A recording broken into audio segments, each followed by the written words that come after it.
इसको क्लोज भी कर लेगा। और आप ध्यान से देखोगे तो ये देखिए कि इसके अबाउट ये सिमेट्रिकली इसको डिवाइड भी कर रहा है, सिमेट्रिकली ऊपर नीचे, सिमेट्रिकली लेफ्ट और राइट, यानी कि सिमेट्रिकली ये क्या कर रहा है, इसको डिवाइड भी कर दे रहा है और इसको क्लोज भी कर ले रहा है। तो पहला काम जो होता है कि कभी भी आपको कोई सरफेस दिया हो, अगर वहाँ पे गॉस लॉ की हेल्प से अगर इलेक्ट्रिक फील्ड निकालनी है, ठीक है, तो सबसे पहला स्टेप होता है कि आपको उस सरफेस को क्लोज करना, क्योंकि इनफाइनाइट है। तो हम लोग एक पर्टिकुलर टुकड़े की बात करेंगे जहाँ पर हम लोग इसको कवर करेंगे।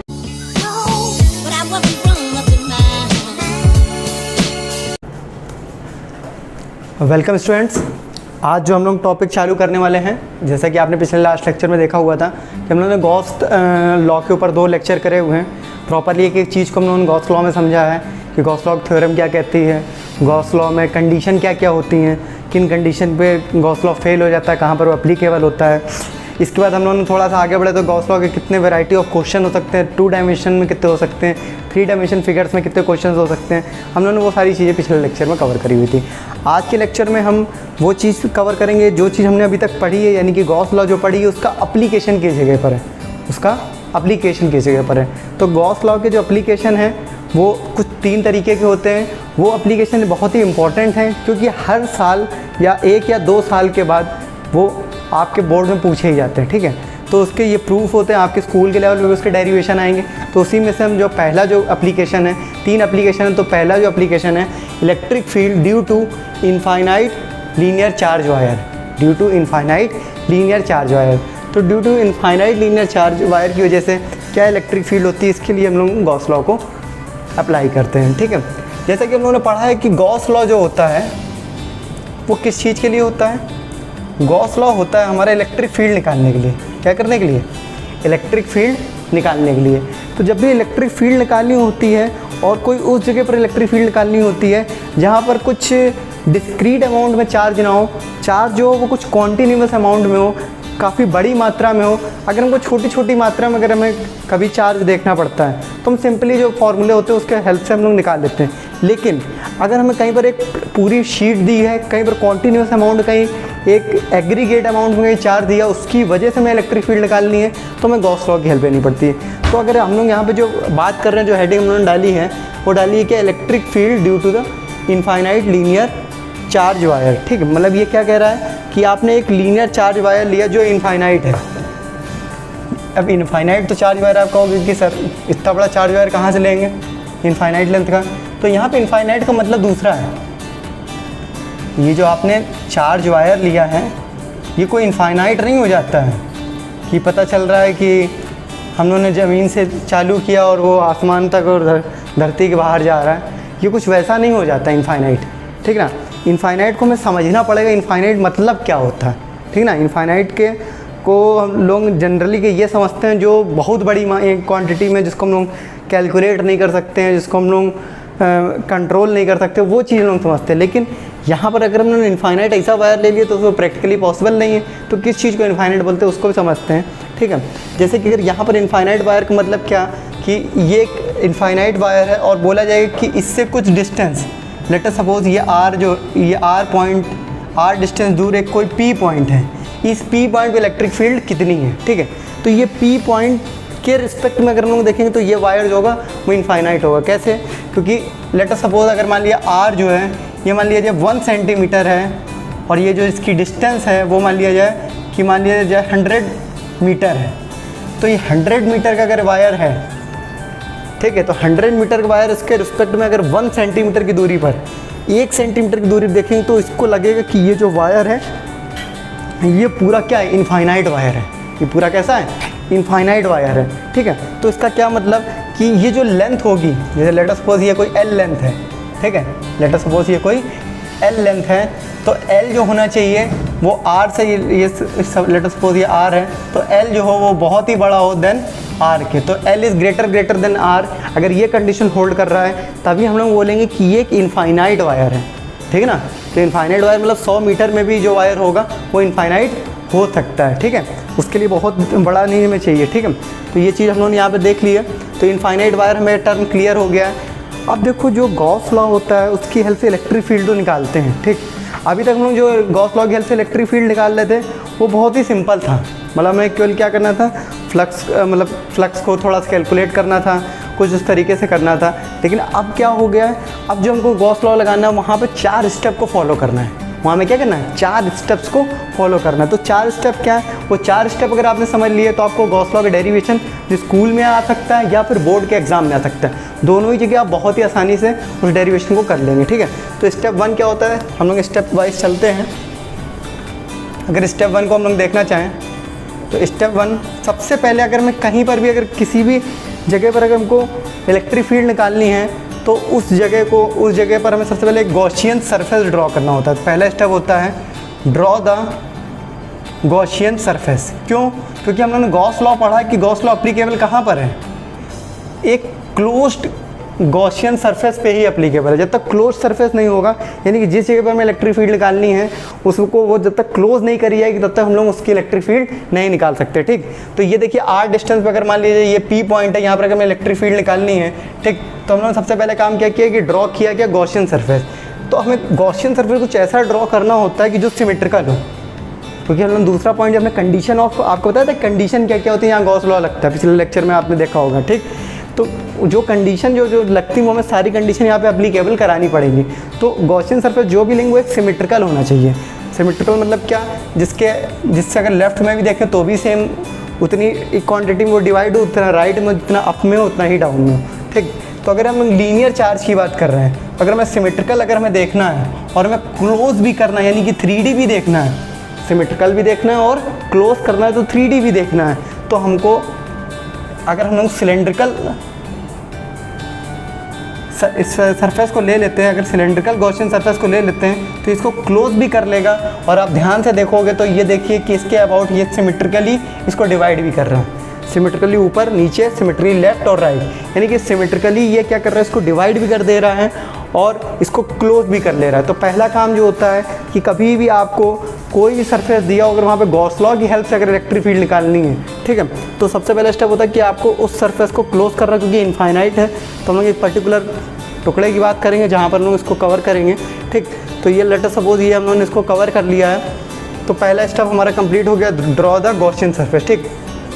दूसरा काम होता है स्टेप नंबर 2, ये जो भी गॉसियन सरफेस हम लोगों ने ड्रॉ किया है, ठीक, जो भी गॉसियन सरफेस हम लोगों ने ड्रॉ किया इसके अंदर कितना टोटल चार्ज इनक्लोज्ड है, इसके अंदर कितना टोटल चार्ज इनक्लोज्ड है। तो स्टेप 2 क्या होता है कि चार्ज इनक्लोज्ड निकालते हैं। क्या निकालते हैं? Charge enclosed.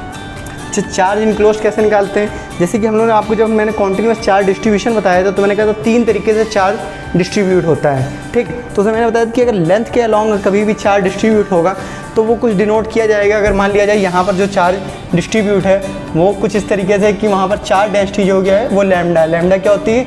Charge per unit length. Charge per unit length मतलब क्या? मतलब ये चार्ज पर यूनिट मतलब कि मान लो 1 मीटर है तो 1 मीटर में अगर 1 कूलाम्ब है, अगर 1 मीटर में अगर 1 कूलाम्ब चार्ज डिस्ट्रीब्यूट है तो अगर 2 मीटर में कितना हो जाएगा? 2 कूलाम्ब हो जाएगा। 10 मीटर कितना हो जाएगा? 10 कूलाम्ब हो जाएगा। यानी कि पर यूनिट लेंथ जो दी है वो लैम्डा दी है, ठीक। तो अगर पर यूनिट लेंथ जो है चार्ज लैम्डा है तो 2 मीटर में 2 लैम्डा हो जाएगा, 3 मीटर में 3 लैम्डा हो जाएगा, 4 मीटर में 4 लैम्डा हो जाएगा, ठीक। तो ये अगर मान लिया जाए यहाँ पे जो चार्ज डेंसिटी दी हुई है वो लैम्डा दी हुई है और ये जो गॉसियन सरफेस हम लोगों ने इसको ड्रॉ किया इसकी अगर मान लिया जाए इसकी रेडियस जो है वो r है अपनी और लेंथ जो है वो मान लिया जाए कोई h है, ठीक। लेंथ अगर कोई r है और इसकी हाइट जो है वो कोई h है तो चार्ज इनक्लोज निकालना है हमको। क्या निकालना? Charge enclose. हाइट कितनी है हमारी? h। हाइट कितनी है हमारी? h। चार्ज इसके अंदर इनक्लोज है, चार्ज इसके अंदर इनक्लोज है। तो हमें ये मालूम कि हाइट कितनी? h और per unit length, 1 unit length में लैम्डा है तो h लेंथ में कितना हो जाएगा? h लैम्डा, ठीक। इसको कुछ हम लोग ऐसे देख सकते हैं कि lambda is equal to Q by L. L यहाँ पे क्या होगी? लेंथ चूँकि h दिया है तो यहाँ से q की वैल्यू क्या आ जाएगी? q इनक्लोज्ड की वैल्यू, जो चार्ज इनक्लोज्ड है उसकी वैल्यू कुछ आ जाएगी h लैम्डा। उसकी वैल्यू क्या आ जाएगी? h lambda. 2 स्टेप हो गए, ठीक। स्टेप को आप फॉलो करेंगे बहुत आसानी से हो जाएगा आपसे। स्टेप 3 जो होता है, स्टेप 3 हमको जो करना होता है यहाँ पर वो जो भी सरफेस लिया है, जो हम लोगों ने गॉसियन सरफेस लिया है वो कितना एरिया कवर्ड कर रहा है, उसका सरफेस एरिया कितना है, ठीक है ना। तो गॉसियन सरफेस एरिया निकालना होता है टोटल गॉसियन सरफेस एरिया। ठीक, तो गॉसियन सरफेस एरिया कितना है इसने इनक्लोज किया ये हमको निकालना होगा। तो इसने गॉसियन सरफेस कितना एरिया निकाला है, कुछ 2 पाई आर एच इसका सरफेस एरिया जो होगा वो क्या होगा, वो कितना होता है 2 पाई आर एच। कितना सरफेस एरिया है तो आपका क्या है 2 पाई आर एच। ठीक, तो ये आपने ले लिया, ये तीनों स्टेप हो गया। अब जो चौथा स्टेप होता है वहाँ पर जाकर हम लोग गॉस लॉ को लगाते हैं। स्टेप 4 में हम लोग क्या करते हैं, गॉस लॉ को लगाते हैं। Step 4 apply the Gauss theorem. Step 4 क्या होता है आपका, अप्लाई करिए, apply the Gauss theorem. Gauss theorem को आप अप्लाई करिए। ठीक है, स्टेप 4 में होता है आपका गॉस थ्योरम को आपको अप्लाई करना। गॉस थ्योरम क्या होती है, बहुत सिंपल हमें कि इंटीग्रल, क्लोज्ड इंटीग्रल हम लोग को लेना है ई डॉट डी ए, या फिर क्लोज्ड इंटीग्रल, या फिर नेट फ्लक्स लिख सकते हैं। Net flux is equal to integral E dot D A is equal to Q enclosed upon epsilon naught. Q enclosed upon epsilon naught. Net flux कितना है यहाँ पर, अच्छा फ्लक्स क्या होता है कि कितनी नंबर ऑफ लाइन पास हो रही पर यूनिट एरिया से। ठीक, तो यहाँ पे कितने एरिया हैं जिससे इलेक्ट्रिक फील्ड लाइन पास हो सकती है। चलिए इसको कंक्लूड करते हैं। देखिए, एक हमारा जो है वो ये वाला कर्व्ड सरफेस है, एक हमारा ये मान लिया जाए ये दूसरा सरफेस नंबर 2 है, और ये मान लिया जाए कुछ सरफेस नंबर 3 है। ठीक, 3 सरफेसेस हैं। तो जो कर्व्ड सरफेस है यहाँ पर जो इलेक्ट्रिक फील्ड की डायरेक्शन होगी, क्योंकि पॉजिटिव चार्ज है तो पॉजिटिव चार्ज की वजह से इलेक्ट्रिक फील्ड क्या होती है, away from the positive charge. तो electric field direction away from the surface. और जो एरिया वेक्टर होता है, एरिया वेक्टर भी क्या होता है हमेशा परपेंडिकुलर टू द सरफेस।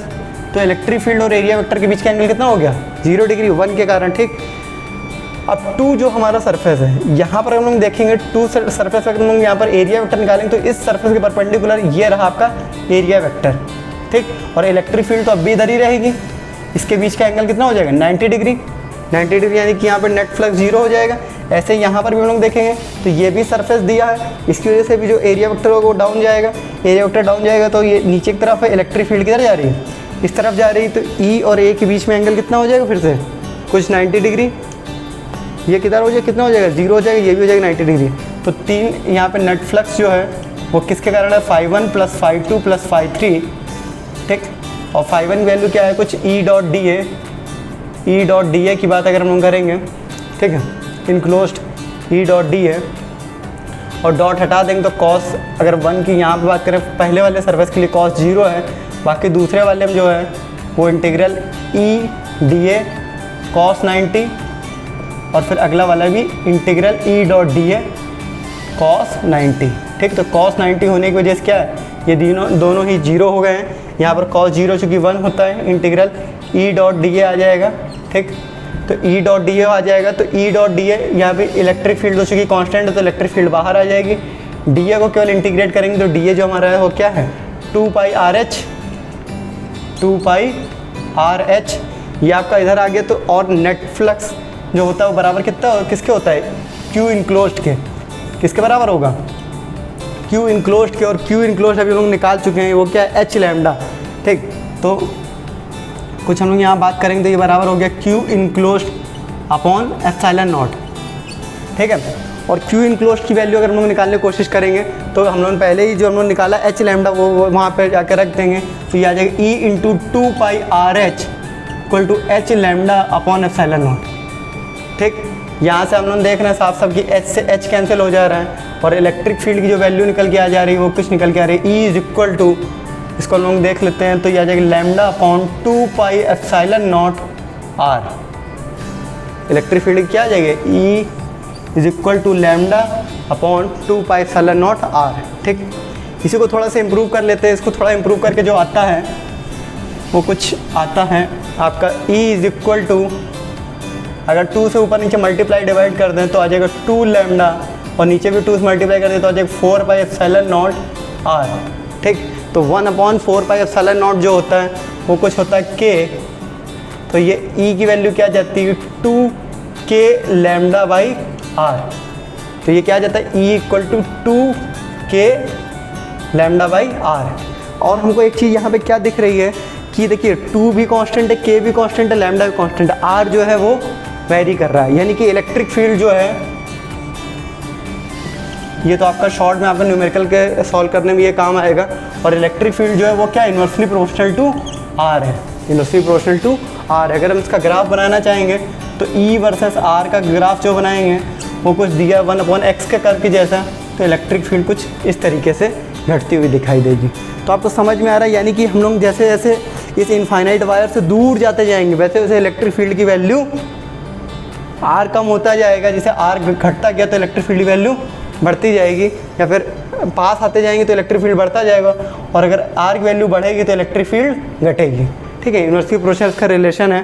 तो जितनी दूर अगर हम लोग जाएंगे उतनी ही इलेक्ट्रिक फील्ड की वैल्यू कम होती जाएगी, जितना पास आएंगे वहाँ पर इलेक्ट्रिक फील्ड की वैल्यू ज़्यादा होती जाएगी। ठीक है, उसी के रिस्पेक्ट में मैंने ये आपका ग्राफ बनाया हुआ है। ठीक है, तो ये प्रूफ बहुत ही इंपॉर्टेंट है, इसके ऊपर कई तरीके के क्वेश्चंस भी आते हैं। तो आपको ये बिल्कुल शॉर्टेस्ट तरीका है, सिंपल तरीका है, इस तरीके से आप गॉस लॉ के सारे क्वेश्चन कर सकते हैं। ठीक है, इसी तरीके जो दूसरा एप्लीकेशन है गॉस लॉ का उसको भी हम कवर करते हैं। ठीक है।